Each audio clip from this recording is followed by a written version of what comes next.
जिस मासूम सी लड़की की आप तस्वीर देख रहे हैं इसका नाम शीबा है और बचपन से ही जब ये स्कूल में पढ़ती थी इसे एक लड़के से प्यार हो जाता है। अब आकर ये बड़ी हो चुकी थी और उस लड़के के साथ ये शादी करना चाहती थी, लेकिन इसकी गलती, इसका कसूर ये था कि ये मुस्लिम थी, वो लड़का जिससे ये शादी करना चाहती थी वो हिंदू था और इसकी सज़ा ये मिलती है इसको कि पहले इसको मारा जाता है, इसका कत्ल किया जाता है और फिर इसको ज़मीन पर लिटा दिया जाता है, इसके गले को बांके से काटा जाता है, सर धड़ से अलग कर दिया जाता है और नदी में फेंक दिया जाता है कि मछलियां इसको खा लें और उसके बाद इसके कटे हुए जो शरीर का धड़ था उसके साथ हैवानियत की जाती है। इसकी उंगलियों को काटा जाता है, इसके शरीर के बाजुओं को अलग किया जाता है, इसके टुकड़े टुकड़े करने की कोशिश की जा रही थी। लेकिन सवाल ये कि सिर्फ इतनी सी गलती के दूसरे धर्म के लड़के से प्यार और इसके साथ इतनी हैवानियत, लेकिन सवाल ये है कि हैवानियत करने वाला कौन था, दरिंदगी करने वाला कौन था और शीबा की पूरी कहानी क्या है।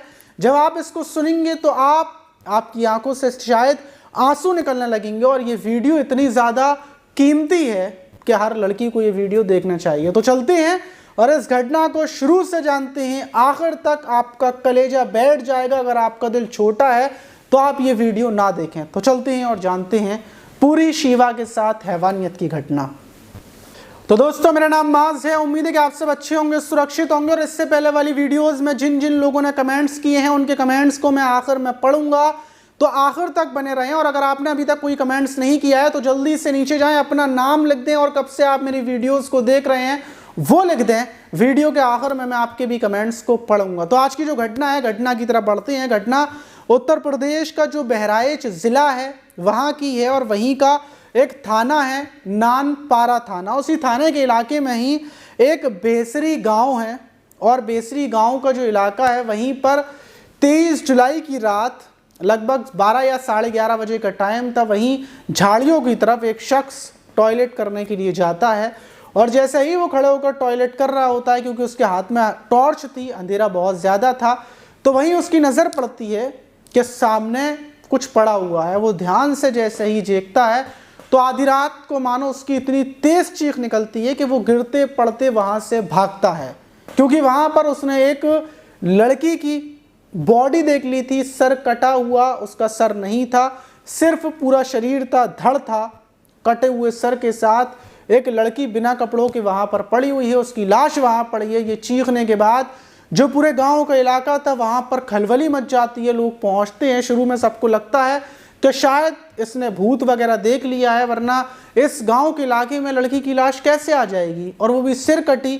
शायद इसने मतलब किसी भूत वगैरह को देख लिया है, इसीलिए वो लोगों के साथ उन झाड़ियों की तरफ दोबारा जाता है। लेकिन जो 10-12 लोग थे वो फिर से चीख कर वापस भागते हैं, क्योंकि वो सिर कटी लाश वहाँ पर पड़ी हुई थी। फौरन पुलिस को सूचना दी जाती है और मौके पर नानपारा थाने की पुलिस मौके पर पहुंचती है। चारों तरफ खलबली मच जाती है, पुलिस थानों में, आसपास के थानों में भी खलबली मच जाती है कि एक लड़की की सिर कटी लाश मिली है। जब पुलिस लाश का मुआयना करती है, देखती है तो सिर गायब था, सिर को काट दिया गया था और जो शरीर पर एक भी तो कपड़ा नहीं था और जो उंगलियां थी उनको भी कोई काट कर ले गया था, सर भी साथ में ले गया था और उंगलियां भी। पुलिस चारों तरफ ढूंढती है, डॉग स्क्वाड से ढूंढा जाता है कि हो सकता है कटा हुआ सर मिल सके, लेकिन साफ ये था कि कहीं और से लड़की को लाया गया है और फिर लड़की की हत्या की गई है। गांव में खलबली हो गई थी। गांव में पूछा जाता है कि शायद किसी की लड़की गायब हो, लेकिन पूरे गांव से कोई लड़की गायब नहीं थी। पुलिस लाश को उठाकर रखवा देती है कि पहले शिनाख्त हो सके, पहले पता चल सके कि आखिर कौन लड़की है। वहीं इस पर जो क्षेत्र अधिकारी हैं हर्षिता तिवारी जी को सीओ हैं, उनको इस चीज़ की जिम्मेदारी दी जाती है कि पता करें कि आखिर लड़की कौन है। वहीं आसपास के ज़िलों में पता किया जाता है कि कोई गुमशुदा लड़की हो जिसकी उम्र, जिस लड़की की बॉडी मिली थी उसकी ऐसे ही थी 20 से 25 साल, तो कोई गुमशुदा लड़की हो जो गायब हुई हो। पुलिस तमाम ढूंढने की कोशिश करती है और ये 23 जुलाई से 29 जुलाई लग जाती है। उसी बीच पुलिस हर थाने में, जो पुलिस के अधिकारी हैं, हर थाने में पुलिस के सारे लोग ये पता करने में लगे थे कि जो भी गुमशुदा लड़की है उसके फ़ोटोज़ को देखा जाए, मैच किया जाए। अब जितने भी फ़ोटोज़ को देखा जा रहा था तो कोई शादीशुदा थी, कोई कुछ और थी। सब थानों में और जितने भी थाने के फ़ोटो थे सब जो एक्सपर्ट थे उनको दिए गए थे, वो चेक कर रहे थे, मिलाप कर रहे थे। और उसी दिन 29 जुलाई को कुछ पुलिस के अधिकारी फ़ोटोज़ को देख रहे थे कि उसी बीच उनकी नज़र पड़ती है कि एक फ़ोटो में जो लड़की है जिसकी गुमशुदगी की रिपोर्ट आई थी, गुमशुदगी की रिपोर्ट दर्ज की गई थी, उस लड़की के राइट वाले पैर में एक काले रंग का धागा बना हुआ है। और जो वहाँ पर जो बॉडी मिली है, जिस लड़की का जो शरीर का हिस्सा मिला है, उसके पैर में भी, राइट वाले पैर में काला धागा है। पुलिस फ़ौरन पता करती है कि आखिर ये रिपोर्ट किस थाने में दर्ज हुई थी, तो पता चलता है कि जो नानपारा थाना है उसके ही बराबर में एक गांव है और उसी गांव का जो थाना पड़ता है, थाना रूप ईडीहा, उस थाने में 23 जुलाई को ये गुमशुदगी की रिपोर्ट दर्ज करवाई गई थी। फ़ौरन पुलिस जिन परिवार के लोगों ने गुमशुदगी की रिपोर्ट दर्ज करवाई थी उनको बुलाती है। एक हसमत अली नाम के शख्स ने ये 23 जुलाई को गुमशुदगी की रिपोर्ट दर्ज करवाई थी, उनको बुलाया जाता है और जो शव गृह था जहाँ पर ये बॉडी रखी हुई थी वहाँ पर ले जाकर एक बार दिखवाते हैं कि एक बार आप देख लें कि जो आपने गुमशुदगी की रिपोर्ट दर्ज करवाई थी कि ये वही शव है। क्योंकि जो हसमत अली थे उन्होंने अपनी भांजी की गुमशुदगी की रिपोर्ट दर्ज करवाई थी जिसका नाम शीवा था, जिसकी उम्र 20 साल थी। जब उनको दिखाया जाता है शव तो उनकी चीख निकल जाती है। वो बोलती हैं कि ये तो मेरी भांजी शीवा है जो 23 जुलाई से गायब है। हम लोग इसको पता नहीं कहाँ कहाँ ढूंढते फिर रहे थे, हमें लग रहा था शायद ये गुस्से में घर से चली गई है, क्योंकि ये तो कपड़े लेकर बैग के साथ निकली थी। अब जब पुलिस को पता चल चुका था कि ये शव किसका है, इसलिए जो शव के परिवार वाले थे, शीवा के परिवार वाले, उनसे पूछताछ करती है। शीवा के जो मामा थे उनसे जब पूछताछ की जाती है कि आपको किसी के ऊपर शक हो, शीवा कब से गायब है, जब सारी जानकारी ली जाती है तो वो बताते हैं कि ये शीवा मेरे यहाँ पर रहती है। पहले ये बचपन से अपने परिवार में पली थी, लेकिन कुछ साल पहले ही हमने शीवा को यहाँ पर बुला लिया था कि यहाँ पर बहराइच में रहकर अच्छे से पढ़ाई लिखाई करेगी और सब कुछ सही रहेगा। और यहाँ पर रहकर ये पढ़ाई लिखाई कर रही थी, लेकिन कुछ ही महीने पहले मुझे पता चली कि ये अरुण नाम के लड़के से प्यार करती है, जो बराबर का, जो हमारे गांव से बराबर में थाना पड़ता है, मलिहापुर थाना, जो खुर्द गांव है, मलिहापुर के अंतर्गत आता है। वहीं का रहने वाला अरुण है, जो इसके साथ इसके स्कूल में पढ़ता था। तब से ही इसकी दोस्ती थी और दोनों की प्रेम कहानी चल रही थी। शीवा ने कुछ टाइम पहले हमसे बोला था कि वो अरुण से शादी करेगी, लेकिन हमने इनकार कर दिया क्योंकि अरुण हिंदू है और शीवा मुस्लिम है। जाहिर सी बात है शादी नहीं हो सकती। और दूसरी चीज़, शीवा अपने परिवार के साथ नहीं बल्कि हमारे साथ रहती है, हमारी भांजी है, तो हम शादी कैसे कर दें। और इसी बात को लेकर जहाँ तक मेरा शक है तो अरुण ने ही शीवा की हत्या की होगी, क्योंकि एक हफ्ते पहले ही जब अरुण गली से निकल रहा था, हमारी गली के ये चक्कर लगा रहा था, तो शीवा को इसको मैंने इशारे करते हुए देखा था, तभी मैंने इसके साथ मारा पिटाई कर दी थी। और उसके बाद से ही ये सब कुछ हुआ है। 23 जुलाई को शीवा ने अपना पूरा बैग पैक किया है और बैग पैक कर कर ये निकल गई है। और हमें पता चला जब ये बैग पैक कर कर निकली है तो हमने इसको तमाम ढूंढने की कोशिश की, इसके फ़ोन पर कॉल लगाई लेकिन फ़ोन बंद था। हमने अरुण के बारे में पता किया तो अरुण तो नॉर्मल अपने गांव में आ रहा है, घूम रहा है, अपने मेडिकल स्टोर पर भी बैठ रहा है, इसलिए हमारा शक अरुण के ऊपर नहीं था। हमें लग रहा था कि शायद रिश्तेदारियों में कहीं पर शीवा चली गई होगी। हमने 23 जुलाई को ही थाने में गुमशुदगी की रिपोर्ट दर्ज करवा दी थी। अब पुलिस को जब इतना पता चलता है तो पुलिस जो शीवा की लास्ट कॉल डिटेल्स थी उसको निकालती है और पता चलता है कि अरुण से लास्ट टाइम बात शीवा की हुई थी। फ़ौरन पुलिस अरुण के गांव पहुंचती है और वहीं पर अरुण मेडिकल स्टोर पर बैठा हुआ था, उसको उठा लेती है। गिरफ्तार करने के बाद जब अरुण से सख्ती से पूछताछ की जाती है तो अरुण बताता है कि आज से 3 साल पहले जब मैं 12th कर रहा था और शीवा 8th क्लास में थी, तब से ही हमारी नज़दीकियाँ थी और हम दोनों एक दूसरे के बहुत करीब थे। शीवा मुझसे प्यार करने लगी थी, मैं शीवा से प्यार करता था। प्रेम कहानी यूं ही चल रही थी। मैं भी अपने मामा के घर पर रहता हूँ, मामा के मेडिकल पर बैठता हूँ। शीवा मुझसे मिलने आती थी, मैं शीवा से मिलता था, हम लोग मिलते थे। अवैध संबंध पूरे तरीके से चल रहे थे, एक दूसरे के बीच सब कुछ हो चुका था। अब शीवा मुझसे प्यार करती थी, लेकिन इसी बीच आकर जो मेरे मामा हैं वो अपनी साली से मेरा रिश्ता तय कर देते हैं। ये बात जब मैं शीवा को बताता हूँ तो शीवा गुस्सा हो जाती है, आग बबूला हो जाती है और वो मुझसे बोलती है कि मैं शादी करूँगी तो तुमसे ही करूँगी, किसी और से मैं शादी नहीं करूँगी। मैं शीवा से बोलता हूँ कि मैं हिंदू हूँ, तुम मुस्लिम, शादी नहीं हो सकती। लेकिन शीवा बोलती है कि मैं सब कुछ छोड़ दूँगी, तुम्हारे लिए अपना घर परिवार, रिश्ते नाते, धर्म सब को छोड़ दूँगी, बस तुम मुझसे शादी कर लो। ये बात शीवा ने अपने परिवार को भी बोल दी थी, मामा को बोल दी थी, अपनी माँ को बोल दी थी, सब कुछ बोल दिया था। लेकिन अरुण शादी करने को तैयार नहीं था, क्योंकि अरुण के मामा ने उसकी साली से रिश्ता तय किया था। शीवा पूरे तरीके से प्यार में पागल थी और शीवा ने यह भी बोल दिया था कि वो किसी भी हाल में अरुण की शादी नहीं होने देगी। शिवा की उम्र ज़रूर कम थी, 20 साल, लेकिन वो प्यार अरुण से बेहद ज़्यादा करने लगी थी, शिद्दत वाला। इसी बीच अरुण पूरे तरीके से 1 हफ्ते पहले ही जब अरुण गली में आता है तो शिवा के मामा उसकी पिटाई कर देते हैं और फिर अरुण वापस चला जाता है। दूसरी तरफ शिवा जिद कर रही थी शादी करने की, और ये बात अरुण अपने दोस्त कुलदीप को बताता है और कुलदीप से बोलता है कि कोई रास्ता बताओ जिससे शिवा को रास्ते से हटाया जा सके।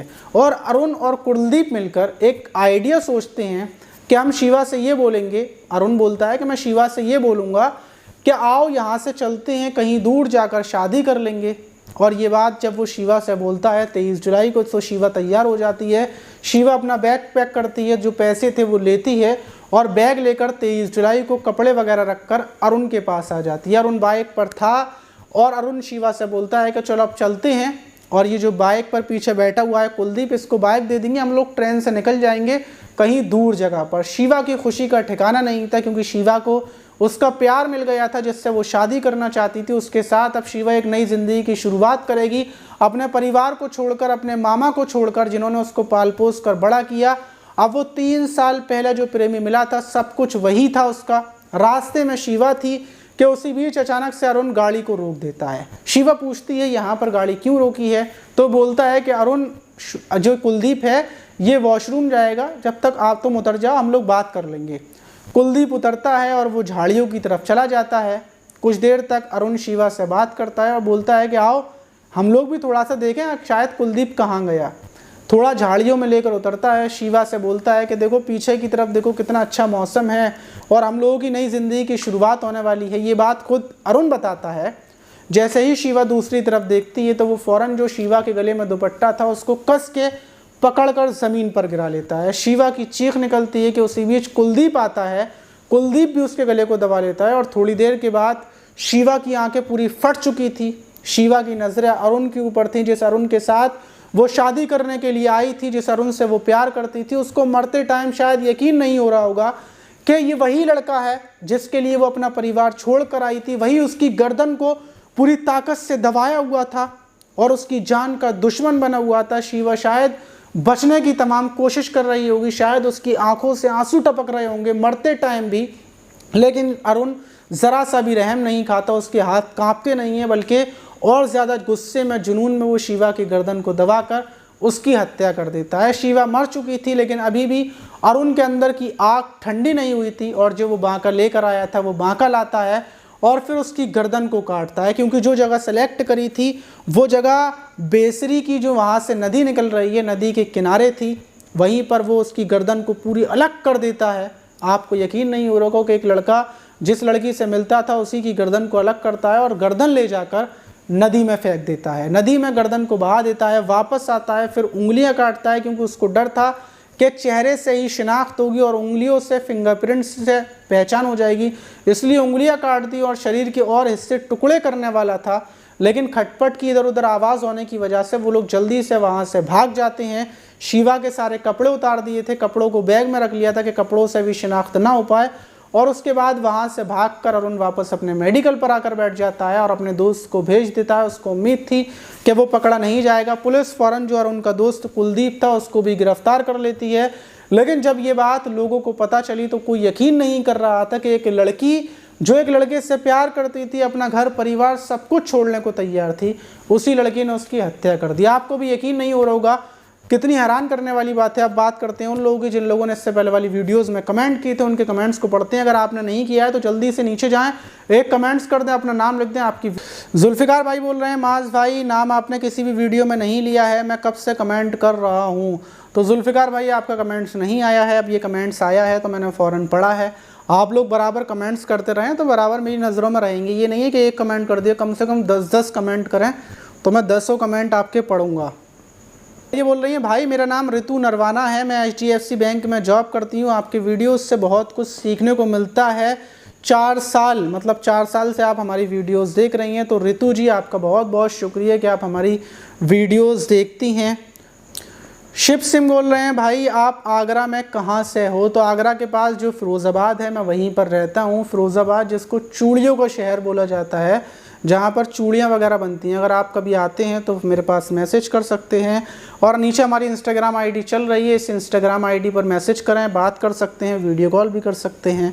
कमेंट कर रहे हैं दिनेश भाई आप कैसे हो? मैं दोबारा से बोल रहा हूँ, मैं दिनेश हूँ और आपकी वीडियोस को देखता हूँ, कितने अच्छे हो। शुक्रिया दिनेश भाई, आप भी बहुत अच्छे हो और आपकी डीपी तो बहुत ही ज़्यादा अच्छी लगी हुई है। और ये कमेंट किया है दीपक यादव ने, ये बोल रहे हैं मैं ज़िला सागर मध्य प्रदेश से आपकी वीडियोस को देख रहा हूँ, बहुत कुछ सीखने को मिलता है वीडियो से आपकी बहुत। और ये बोल रहे हैं सर मैं फ़िरोज़ाबाद के नेहरू नगर मोहल्ले से हूँ, मेरा नाम ज़रूर लीजिएगा। अर्जुन सिंह सखबार, सर मेरा कमेंट नहीं पढ़ा आपने, मैं आपको लाइक करता हूँ। तो भाई फ़िरोज़ाबाद में नगर मोहल्ले से, नेहरू नगर मोहल्ला कौन सा वाला है? मैं हूँ जो फ़िरोज़ाबाद में जैन मंदिर से आगे जाटापुरी पड़ता है, वहीं से हैं हम। अगर आप अर्जुन भाई यहाँ पर आते हैं तो हमारे स्टूडियो में ज़रूर आएँ, आपको हम अपनी अगली वीडियो में लेंगे और बातचीत भी करेंगे। और ये बोल रहे हैं अस्सलाम वालेकुम माज भाई, मेरा नाम रियाज़ है, मैं बहराइच से हूँ, मैं आपके वीडियोस को काफ़ी दिनों से देखता हूँ, बहुत मेहनत से आप वीडियोस बनाते हो भाई, ये बात तो है। और आज आपके बहराइच ज़िले की ही घटना मैंने सुनाई है। और आप क्या करते हैं रियाज़ भाई, कमेंट बॉक्स में ज़रूर बताइएगा, मैं फिर अगली वीडियो में आपके कमेंट्स को पढ़ूँगा दोबारा से। और ये बोल रहे हैं अस्सलाम वालेकुम भाईजान, आई लव यू स्माइलिंग बहवार। वालेकुम अस्सलाम भाई। विजय कुमार बोल रहे हैं हेलो माज भाई, love you from Pakistan Sindh. वालेकुम अस्सलाम, लव यू टू भाई। और ये बोल रहे हैं माज भाई कैसे हो, बहुत दिनों के बाद आपका वीडियो आया है, बहन भाई का रिश्ता सबसे प्यारा होता है और मैं जलाऊ खान हरियाणा डिस्ट्रिक्ट मेवात से हूँ। शुक्रिया जलाऊ खान, और बात आपकी सही है कि बहन भाई का रिश्ता सबसे पाक और पवित्र होता है। ये बोल रहे हैं हेलो मैं फ़रीद अहमद अरब से बोल रहा हूँ भाई, आपके वीडियोस आप रोज़ डाला करिए, मुझे आपके वीडियोस का बेसब्री से इंतज़ार रहता है। शुक्रिया भाई कि आपको हमारा बेसब्री से इंतज़ार रहता है वीडियो का, आप रोज़ाना आपके वीडियोस मतलब मिलते रहेंगे, रोज़ वीडियोस आएंगे। अस्सलाम वालेकुम वरहमतुल्लाहि वबरकातुहू। सर मैं नगमा ज़िला बिजनौर किरतापुर से हूँ, आप खैरियत से होंगे? सर मैं लॉ की स्टडी कर रही हूँ, आप मेरे लिए दुआ करें, मैं अल्लाह पाक से मुझे कामयाबी दे। और आपकी वीडियो बेस्ट होती हैं, सारी हैं, वो इसलिए होती हैं कि आप सब बातें वीडियोस में शेयर करते हैं, दुनिया वालों को पता लगता है और इस वजह से दुनिया में घिनौने काम ना हो, अल्लाह हिफाजत करे एक माँ की बेटी और हर एक भाई की बहन की, आमीन। और आपके सलाम का जवाब वालेकुम अस्सलाम नगमा जी। और आप लॉ की पढ़ाई कर रही हैं, ये काफ़ी अच्छी बात है। एक लड़की के लिए सबसे बेस्ट ऑप्शन होता है कि वो लॉ करे, क्योंकि उसके बाद उसको कुछ पावर भी मिल जाती है। और दूसरी बात आज के टाइम पर जॉब वॉब के मतलब बहुत ज़्यादा रट्टे हैं, आपको जॉब मिलना बड़ी मुश्किल है। क्योंकि अभी एक कंपनी में 20 लोगों की जॉब निकली थी और उसके बाद वहाँ पर लोग हज़ारों लोग पहुँच गए सिर्फ 20 लोगों की जॉब के लिए। तो जॉब पर खींचातानी है, लेकिन अगर आपके अंदर कुछ करने का जुनून है तो अच्छी बात यह है कि कुछ ऐसा काम करें जिसमें आपकी काबिलियत बाहर आए, मतलब लॉ वगैरह। तो आप इसलिए लॉ आप बहुत बेस्ट कर रही हैं और बहुत अच्छा लगा कि आप लोग मेरी वीडियोस के आखिर तक आते हैं। तो आपका भी अल्लाह ताला ख्याल रखे नगमा जी, और मेरी दुआ है कि आप कामयाब हो जाएं और एक बेस्ट और बिजनौर के एक प्रोफेशनल और एक हाई लेवल एक एडवोकेट बने जिसके पास सारे केस आएँ। और पढ़ाई में आप बराबर मेहनत करते रहें, क्योंकि जो लॉ की पढ़ाई है इसमें मेहनत करनी पड़ती है, क्योंकि एग्ज़ाम के टाइम पर बहुत ज़्यादा प्रेशर हो जाता है। मेरे एग्ज़ाम तो सही गए हैं और आपके एग्ज़ाम आए या फिर आने वाले हैं, बताइएगा। और ये बोल रहे हैं दीपक यादव खुरई ज़िला मध्य प्रदेश सागर से, और बहुत कुछ सीखने को मिलता है। शुक्रिया दीपक भाई। और यूज़र बोल रहे हैं माज भाई नमस्कार, बहुत दुखद घटना है, कैसे लोग हैं इस दुनिया में, दुनिया बहुत जालिम है भाई, अब क्या करूं माज भाई, मैं अजय अहमदाबाद से हूं। कुछ ना करें, आप फ्रॉड लड़कियों से दूर रहें। और फिलहाल मैं ये वो कमेंट्स थे जिससे पहले वाली वीडियोज़ में लोगों ने किए थे, अगर आपका कमेंट्स मैंने नहीं पढ़ा है तो जल्दी से नीचे जाएँ, 2-3 कमेंट्स कर दें, फिर अगली वीडियो में मैं आपके कमेंट्स को पढ़ूँगा। आप कहाँ से हैं, आप मेरी वीडियोज़ कब से देख रहे हैं और आप क्या करते हैं ये भी बताइएगा। और आपकी कोई ऐसी तमन्ना, मतलब अपनी ज़िंदगी में आप सबसे ज़्यादा प्यार किससे करते हैं और आपकी कौन सी तमन्ना है जो अभी बाकी है जिसको आप पूरा करना चाहते हैं। ये सवाल मेरा सारे लोगों से है और अगली वीडियो में मैं देखूंगा कि किस किस के क्या क्या सपने हैं, और जिन लोगों के सपने पूरे हुए हैं वो भी कमेंट्स में ज़रूर बताएं। फिर मैं आपको बताऊँगा कि मेरी तमन्ना क्या है और मेरी कौन सी तमन्ना पूरी हुई है। तो कमेंट बॉक्स में ज़रूर बताइएगा। अगली वीडियो में ढेर सारी बातें और करेंगे। मिलते हैं किसी और वीडियो में।